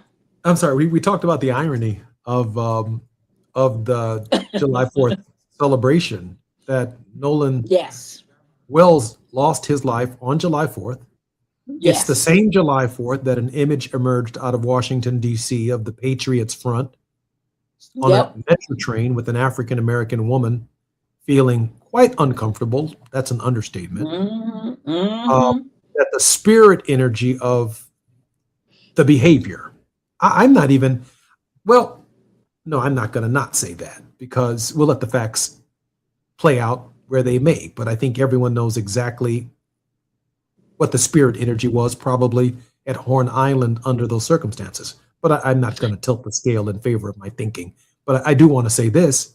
I find it mighty ironic that on July 4th, the sister in New York is having a problem. On July 4th, this brother loses his life. And it defines the event that all the fireworks in every city don't compare to the narrative And the patriotic part of the front, historic memory. the Patriotic Front chose July 4th to do its evil.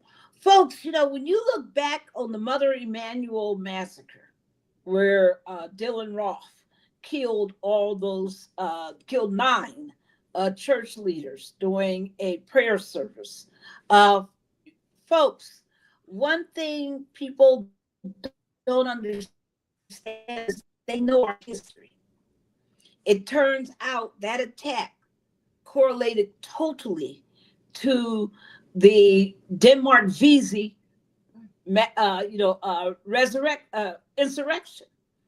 It was they understand our history better than we do, because they learn it in an adverse way. You don't know, if you haven't been on the dark web, if you haven't watched what these white supremacist groups are putting out, then you are in trouble.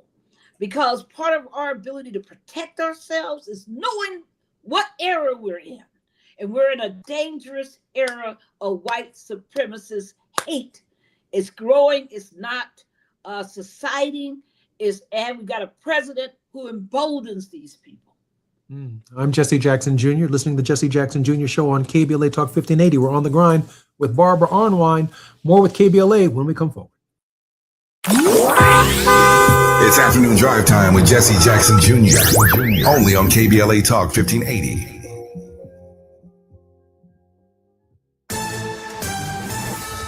I'm Amber Payton with BIN News Now. President Trump paid tribute to Senator Lindsey Graham at his funeral service in Washington National Cathedral. A true American original who left us much too soon. Trump called Graham a beloved friend and a giant of the Senate, reflecting on how their once contentious relationship grew into a close friendship. Tuskegee University's new dress code is sparking debate online. Starting this fall, the HBCU will ban bonnets, do-rags, bedroom slippers, and revealing clothing in several campus spaces, while requiring business attire for professional events. President Dr. Mark Brown says the goal is to prepare students for the workforce, though critics call the policy cultural policing. And the International Black Theater Festival is back on in Winston-Salem for its 37th year. The celebration runs through Saturday with Felicia Rashad honored Monday night. Get BIN News Now on demand 24/7 on the iHeartRadio app. Got issues with youth or high school sports? Positive Coaching Alliance can help.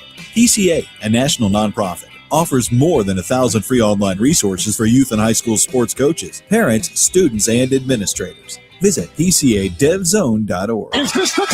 This is the KBLA Sports Minute with Ray Richardson. The first week of training camps around the NFL has had some disturbing news involving coaches. Kansas City Chiefs offensive coordinator Eric Bieniemy, one of the few African-American offensive coordinators in the NFL, is with his wife Mia in a Virginia hospital. Mia Bieniemy is in stable condition after being shot Monday in the couple's home by their 27-year-old son Elijah. The son has been arrested with no bail. San Francisco 49ers head coach Kyle Shanahan is in the NFL's concussion protocol after he was involved in a car crash. Shanahan has a concussion, a broken nose, and 3 broken ribs. Shanahan hopes to be healthy enough to return to work for the regular season opener against the Rams on September 10th in Australia. And Magic Johnson's Washington Commanders fired tight ends coach Ben Steele Monday after a DWI charge last week. No debates, no speculation, just the info you need. That's your KBLA Sports Minute. I'm Ray Richardson on KBLA Talk 1580.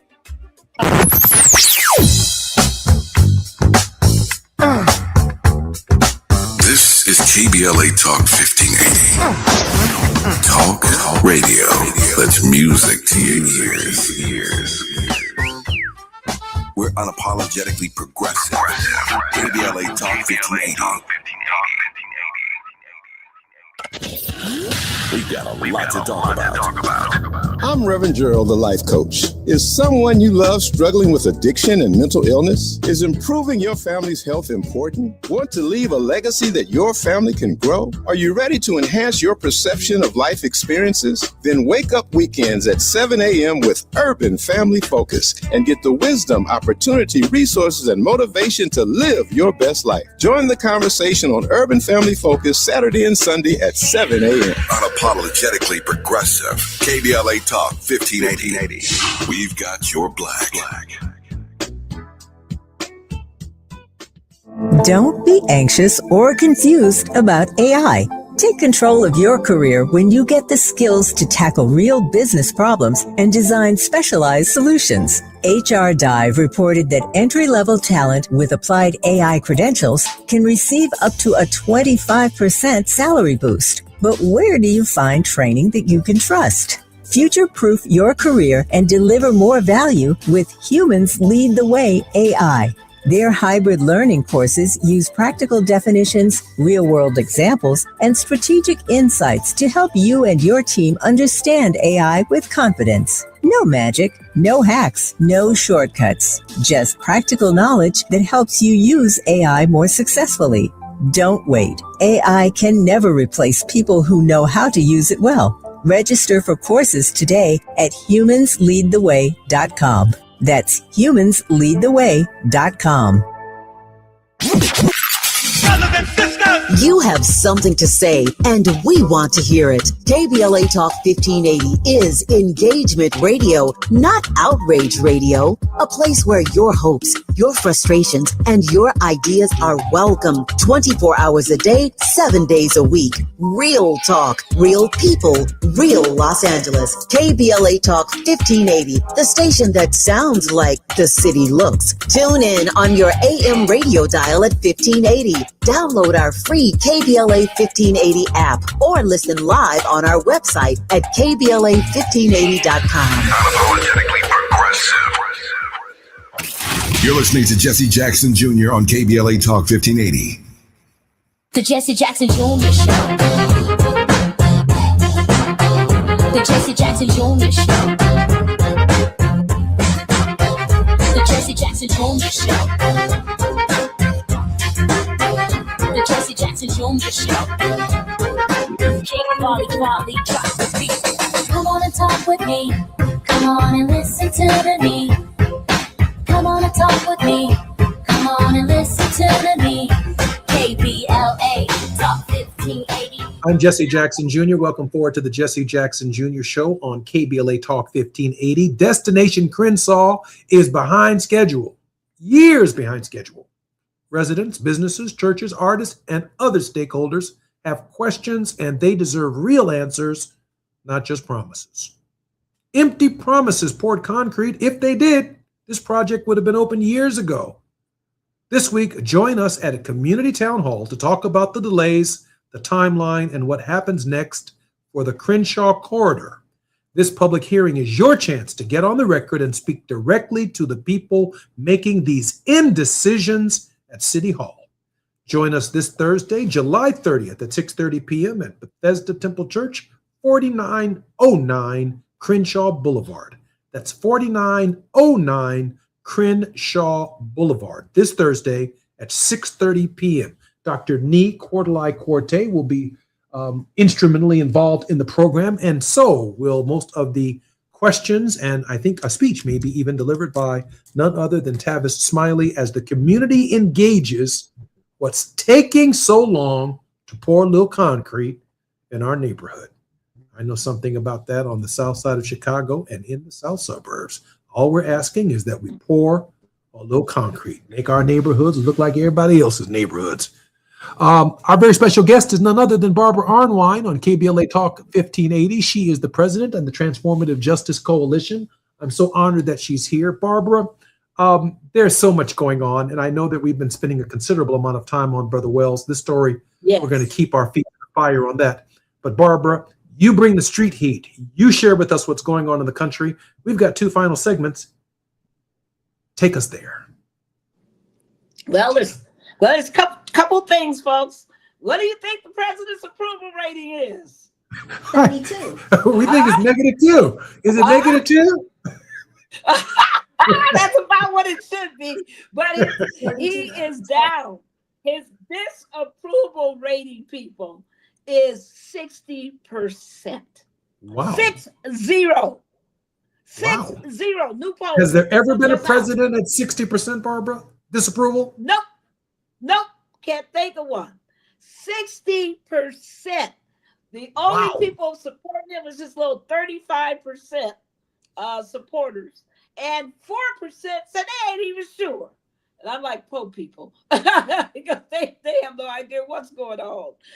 The bottom line is that you have one of the most unpopular presidents out here spending billions of dollars a day to bomb Iran, threatening to bomb other countries, running around here celebrating how they have cut people off of SNAP, cut people off of Medicaid, Medicare, cut people off of their other health related insurances. People, how are we letting him run our country when he is this unpopular, doing things that are this detrimental to our people? He even has a revolt. Get ready, everybody. Get ready. There's a revolt in the Senate. Who controls the Senate? Who controls the Senate? He did last week. All right. There's a GOP revolt in the Senate. GOP, his party, is revolting against him in the Senate because he went on a rant of his rages this morning and said that and you guys appreciate this, said that the Senate did not go on their August recess until they pass his SAVE Act. They should stay there and go nowhere. Now, folks, I done learned one thing from being in D.C. That you can change a whole lot of things, but don't tell Congress that they can't have their August recess. I mean, It's resulted in a revolt. I mean, Toon is leading the revolt. Talk about what's wrong with him. What does he think?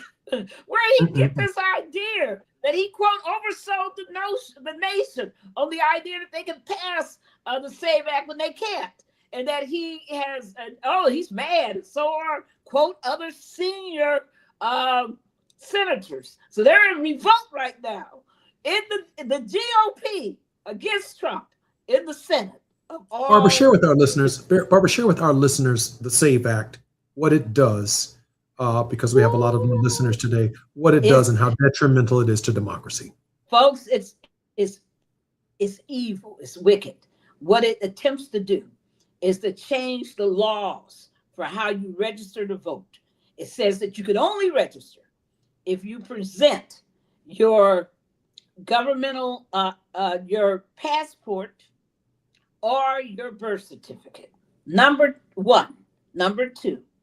And the problem, folks, is that Black folks, we've gone over this before. How many Black folks what percentage of Black people have a passport?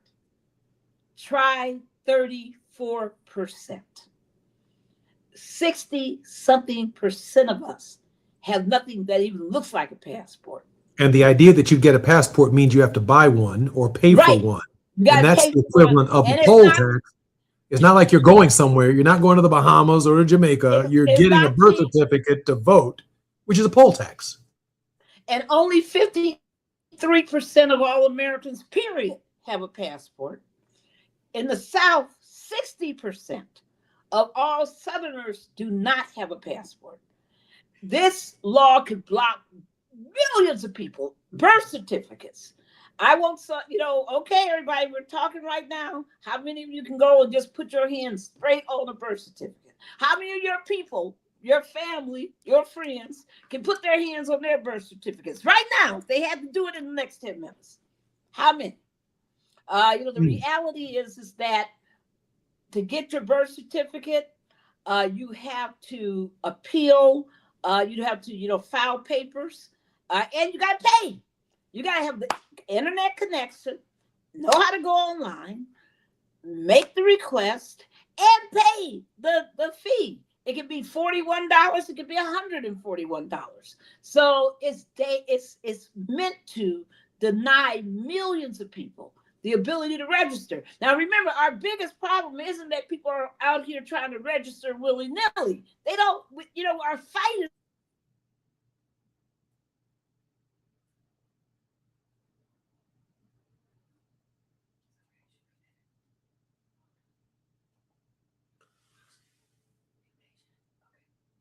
I'm going to keep this conversation going. Barbara has a small technical difficulty, but I do want to share with you this. She's spot on. The SAVE Act is a poll tax. It is a form of discouraging people from voting even before the election occurs. And even if they are unable to get a passport, the idea that there is even a conversation that a passport may be a requirement to register and vote, it's already discouraging people from participating in the process. And not only that, when you go to vote, they're saying that you got to produce ID that identically matches your birth certificate. So all these 62 million women out here who are married and have taken their husbands' names out of respect, out of unity as a marriage, they are in trouble because when they show up to vote and their maiden name is Jackson, their married name is Adams, they're in trouble. And all they can do is file, they would have to file an affidavit, and anybody in a state like Louisiana and other states that have affidavit voting, that's not an automatic approved ballot. That ballot can be challenged on the basis that it's an affidavit ballot. Folks, we are that is sexist. we've talked about it's racially discriminatory because very few people of color don't have access to these documents. Plus, we're living in an age where natural disasters have wiped out hospitals, where a lot of databases don't exist, where if you're older and elderly, you may not have been even born in a hospital. Folks, it's wicked, it's evil, and it would change your abilities. The other thing it does is that it would restrict mail-in voting. They hate mail-in voting. 45 million people use mail-in voting. Barbara, when we come forward, we're going to talk about mail-in voting as one of the restrictions. Yes. I'm Jesse Jackson Jr. You're listening to the Jesse Jackson Jr. Show on KBLA Talk 1580. We're going to talk about mail-in voting, some more problems with the SAVE Act, and then we're going to have a word of hope from Barbara Arnwine. I'm Jesse Jackson Jr. More on KBLA Talk 1580 in just a moment. While you're stuck in traffic, we can at least bring you up to speed on the news of the day. You're listening to Jesse Jackson Jr. only on KBLA Talk 1580.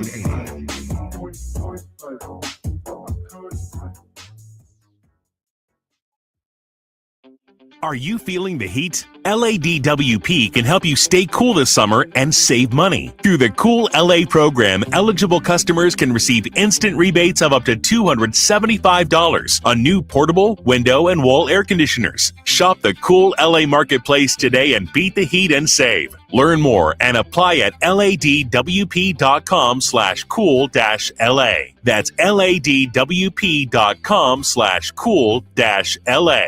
Are you drowning in IRS tax debt? Angela was. She called Civic Tax Relief and saved over $80,000. Felicia was having health problems, got behind on her taxes, interest and penalties were adding up. She called Civic Tax Relief and saved over $15,000. Civic Tax Relief is a professional tax negotiation firm that can protect you from the IRS. If you're getting collection letters, call Civic Tax Relief for a free consultation. They will go to work helping you discover all the relief programs you may qualify for free. James owed the IRS $37,000. Civic Tax Relief represented him against the IRS, and by the time everything was completed, he did not owe the IRS anything. If you are in trouble with the IRS, call Civic Tax Relief for your free consultation now. 800-200-2257. 800-200-2257. Get a free consultation and real tax relief. Call 800-200-2257.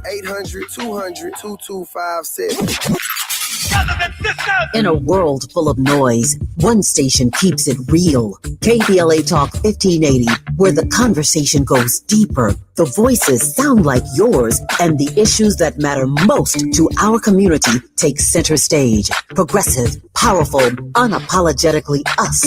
Whether you're driving through the city or tuning in from your home or office, join the public square. KBLA Talk 1580. Your home for talk that enlightens, encourages, and empowers. Listen live on our free KBLA 1580 app, on our website at KBLA1580.com, or on your radio dial at 1580 AM. Unapologetically progressive.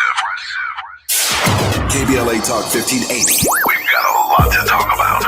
KBLA Talk 1580, connecting you with services and solutions. The BLM Center for Black Power is a hub for Black activism in the city of Los Angeles, a standalone nonprofit affiliated with Black Lives Matter LA. The venue is home to live events, meetings, and organizing drives for Black-led community-based organizations. It is also the base of operations for Black Lives Matter LA. Built on what used to be a nuisance property owned by an arms dealer, the BLM Center for Black Power is in the heart of Leimert Park and has opened its doors to everything from youth organizers to toy drives to film screenings and community town hall meetings. To make a donation or make a request, please visit blmla.org. That's blmla.org.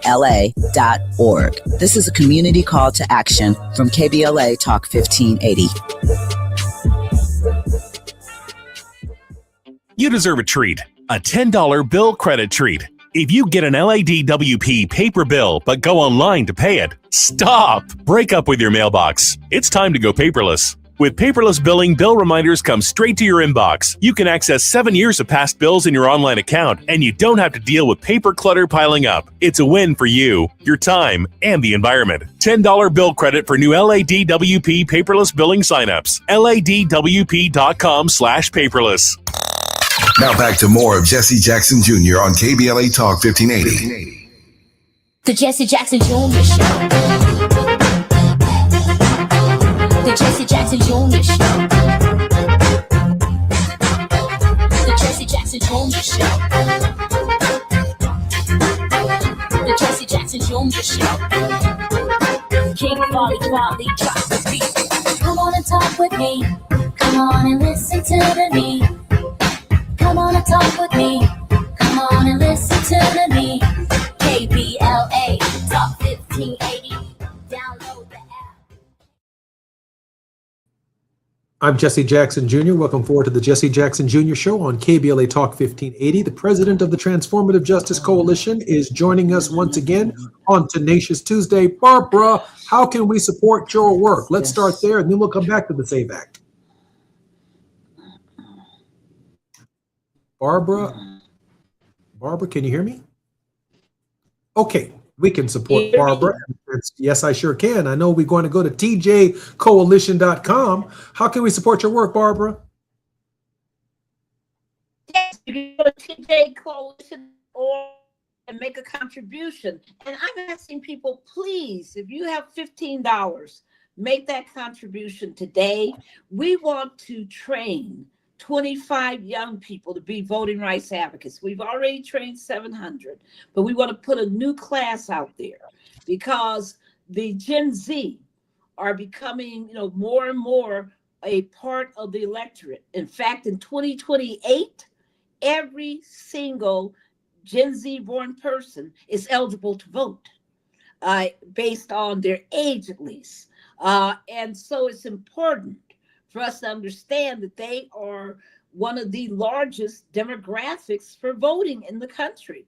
So we want to train more Gen Z leaders to be out there, to be contributing, like so many of our graduates are now. They're working for groups like the League, they're working for the NAACP, they're working for local voting rights groups. They're just in there, running, organizations. Like one of our Gen Zs right here at this hotel I'm staying at is their night manager, one of our graduates. So they're highly successful, highly innovative, highly knowledgeable because we taught them. So please, we want to train in September a class of 25 more young, amazing people. If I got more money, I'll train more. But right now, that's my goal. So please go to tjcoalition.org. Thank you. tjcoalition.org. Now listen, if my dad were living and he were here raising money for Barbara Arnwine, he would tell some of you all to just take off your pinky ring, the one with the diamond in it, and throw it in the collection plate. Take off your fur coat. Take off your Stacey Adams shoes and your alligator shoes and your Gucci belt and your alligator belt. And go a week or two without a conch. Go a week or two without putting some conch in your head, and give a contribution. We're just asking for $15 to the Transformative Justice Coalition so we can train 25 young people in that generation who can help us register and move voters in the correct direction for the midterm elections. Barbara, we were just talking just before the break about the SAFE Act, and you were giving us some final thoughts on it. I did not mean to interrupt you, but we've got to pay the sponsors. Barbara, your final thoughts on the SAFE Act, and then No. Yes, two things, people, about the SAVE Act. The other things that they're trying to do is on mail-in balloting. They're trying to tell the USPS that it cannot forward any ballots for people from states that have not given over their voter database to the Department of Justice. 17 states have sued to stop the Department of Justice from trying to penalize them for not turning over their databases, and they won every case because there's no basis for them to have this information. They have no right to invade your voting privacy. The other problem with that, folks, is the hidden problem, and I'm going to put it out there, is that they're trying to create a national ID. And remember, if they create a national ID and make that a requirement for every single thing, all they can do to stop you is just take your national ID off the list and you don't exist. People, we can't do that. We can't they have that. So the Save Act in this current version includes a demand or requirement under criminal penalty to turn over those databases, and for the USPS to not be able to send a mail ballot to any election official if their state that has not been certified and turned over their database. Desperate they are to get you. The last thing is that it leaves unprotected. Just not fair. The people want to help us to make our democracy work are being punished. My word, hope. I got so much hope. Today I am, like I mentioned, I'm here in Nashville. I'm attending the National Bar Association meeting. I look out at the audience for our afternoon session on civil rights, voting rights. There's a table of young people. It was intermittent. She was going in and out. Over. After it's over, one of those leaders who was at the table comes up to me and says, "You may not know me, but I was one of the people you trained. Thank you. I'm a rising law Amazing. 1L, as they say. Amazing. And I was just I was so happy from 2023 class. And so people, they gave me hope because they could have been anywhere, but they wanted to be in that room to find out how they could be the most effective voting rights leaders in this country. I love that. Thank God for all the 100 people who were in that session trying to figure out how they can become election protection lawyers, how they can help educate their communities, how they can make sure people are able to vote. It gave me hope. It always does, because nothing in this world gets better unless people come together for the good and fight for it. I saw your brother. I saw you. How's Jonathan doing? Here, and I saw Yusuf. You saw Yusuf. And fantastic. He came in from Paris, and then came to us. And then also I saw C.K. Halford, of course, your board chair. Oh, wow. The Rainbow Push Coalition it is. So it was when you're around good people, energy. You get energy from good people. You're always feeling bad. You've been around somebody. Cut them loose. Cut them loose right now. Because that's not what you should be feeling. You feel recognized. You should feel loved. You should feel embraced. You should feel reinforced, affirmed. If people aren't doing that for you, cut them loose.